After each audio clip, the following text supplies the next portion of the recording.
La deuxième histoire de ce mercredi 1er avril, c'est le jour des poissons. C'est le loup, la chèvre et les 7 chevreaux. Il y a un conte qui est très connu. Mais là, c'est une histoire détournée et c'est encore Geoffroy de Pénard. Il me semble que je vous en ai déjà lu une.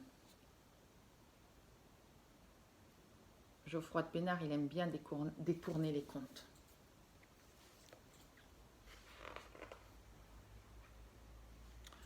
Ce jour-là, Igor sort de chez lui en chantonnant. « Cette journée sera mémorable », se dit-il en montant dans sa voiture.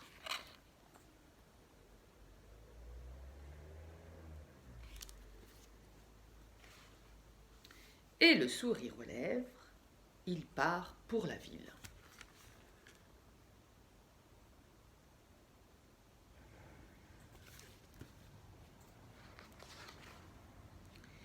Il va d'abord chez l'épicier.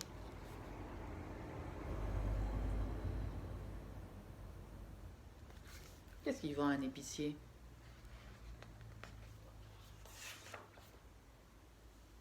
Puis chez Belle-Patte, le chausseur. Qu'est-ce qu'il vend d'après vous, le chausseur?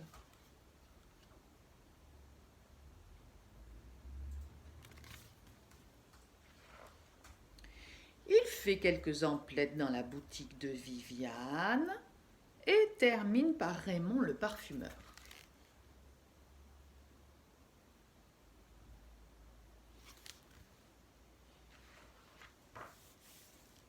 Ses achats terminés, Igor quitte la ville, gagne les bois et gare sa voiture derrière un bosquet à l'abri des regards.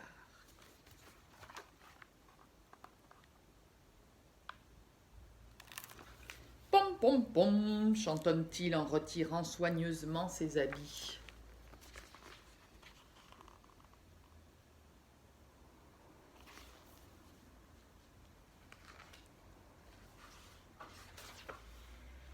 Tra la la la la la la, une bonne douche de farine, tagada soin, et enfilons cette jolie robe.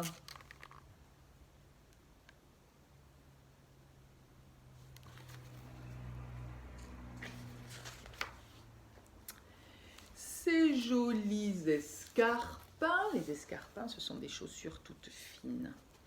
Un soupçon de parfum fleur de Chavignol.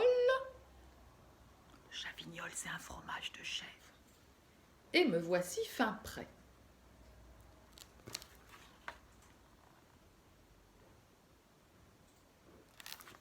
Igor se dirige ensuite vers la maison de la famille Broutechou.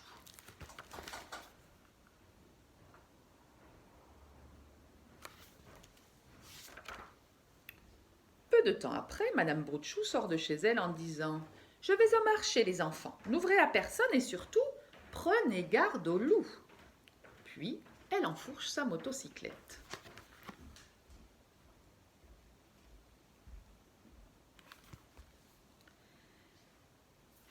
Ah, se dit Igor, elle est partie, à moi de jouer, à moi les petits biquets.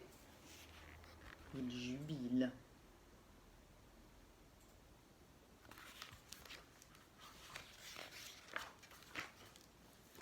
Ouvrez vite, mes petits, crie-t-il en imitant la voix de la chèvre. Le loup est dans la forêt.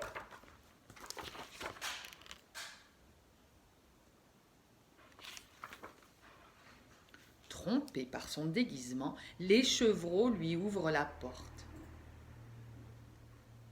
Et maintenant, il est dans la maison, le loup, ajoute gaiement Igor de sa grosse voix.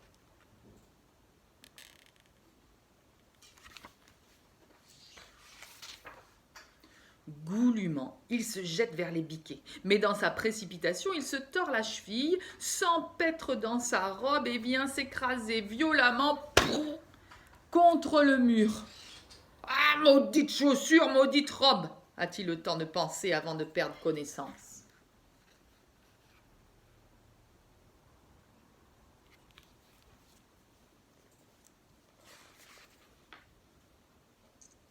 « Il faut téléphoner à papa, il faut téléphoner à papa !» s'écrient les chevreaux. Puis ils courent se réfugier à l'étage. Monsieur Broutchou arrive au moment précis où Igor commence à reprendre ses esprits.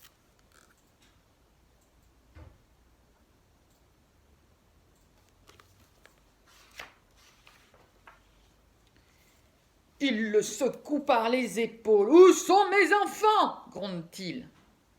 Au même instant, Madame Broutchou rentre du marché.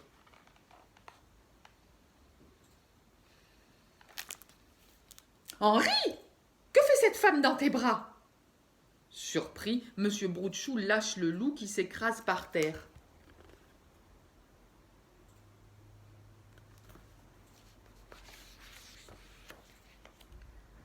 Explique-toi, Henri !» s'énerve Madame Broutchou.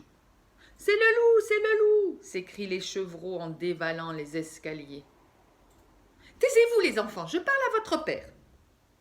Igor en profite pour prendre les jambes à son cou.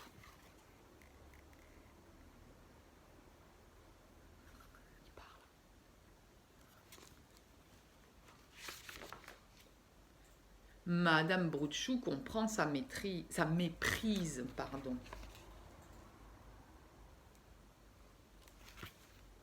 Elle serre ses enfants dans ses bras. Oh, « mes pauvres chéris, comme vous avez dû avoir peur !»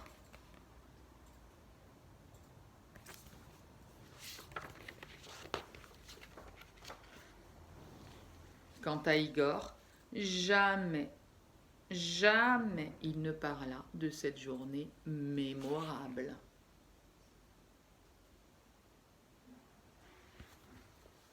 Et voilà pour les lectures du jour. Bon mercredi.